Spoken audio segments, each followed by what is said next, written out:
Okay, thank you so much. It's really an honor. One of the most valued rights in the Constitution of the United States is the freedom to assemble. The right outlines citizens' rights to gather and exchange ideas, giving power to the people to demand change or raise awareness for a cause. With a substantial amount of young people becoming socially aware by the day, they are pouring into protests and gatherings, directly getting involved in their communities. However, with more youth joining and organizing protests, the need to keep them safe increases. The police commissioner's duty is to protect citizens to the best of their abilities. And as police commissioner for a day, I'll implement key measures that will establish safe and effective protests for all. To promote safety and ensure respect will be given to both protesters and the New York City Police Department, I'll let all protesters know that they are valued through word and action.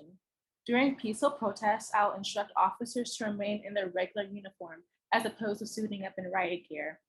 For it will be to my utmost importance to ensure that as a police commissioner, I send the correct message to protesters.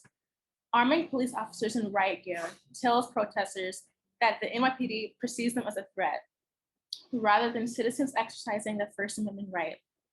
Often, protesters feel villainized in the eyes of the police, especially protesters of color. Because of that, I will ask officers to sympathize with their cause and overlook slight infractions, such as bill posting or littering for the time being, in order to keep the bigger picture of keeping everyone protected. In order to optimize everyone's safety, I will hone in on improving the trust between the NYPD and the people. Excessive force inflicted towards protesters will not be tolerated, and any responsible officers will be reprimanded. Any complaints against officers will be heard and investigated promptly and thoroughly, and disciplinary action will be taken if their actions are found unlawful.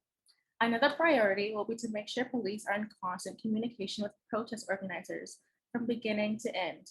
Together, they will outline the target of the protest and the course it will take.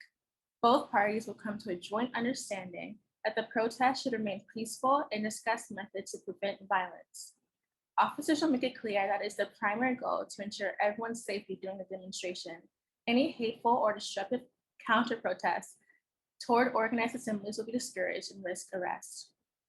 Things can go awry quickly during demonstrations. Therefore, police officers will be issued to practice de-escalation. Any demonstrators that pose a risk to those around them will be subject to arrest. I will ask police to apprehend them swiftly and with dignity, even if the protesters' actions were not dignified. I will remind officers that protesters are human beings and should be treated as such. With tensions and emotions high, I understand how situations can easily descend into chaos. Officers will be told to only use force as a last resort and only the necessary amount. Another aspect of protesting is the threat of environmental forces. In the event of extreme heat, I will implement a task force to assume the duty of handing out water bottles and encourage the community to do so as well.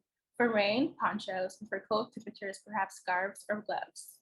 In addition, I'll make sure that officers have proper access to food and water, along with frequent breaks, so they can remain alert, energized, and in a good frame of mind to ensure safety. With the influx of young people taking part in protests, I'll ask the Police Athletic League, PAL, locations across the city to host sessions or workshops with the aim to verse their local youth on protest safety. The classes will teach youth the most effective way to get their voices heard, what to bring or not to bring to any protest, and what their rights are as protesters, and what to do in the circumstance a protest turns violent. I understand that the job as police commissioner is not an easy one. It's a position that comes with hard decisions and tasks. With this in mind, I will not be afraid to ask for help and will seek counsel when necessary. I will listen and ask questions of protest leaders and organizations to understand how we can best serve the community and cause. I will talk to young people to hear their perspectives on matters and understand their grievances and construct efforts to rectify them.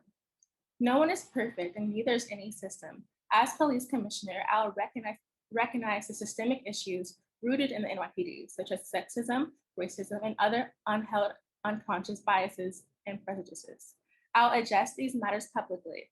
The first step to solving any problem is acceptance. I'll work closely with the mayor to dive deeper into the issues and ask outside agencies to come in to assist as needed. While I may only be the police commissioner for a day, I'll make the most of my time. It will be a day packed with hard work and dedication to do what I can to let communities and young people know that their voices and their safety matters. Thank you.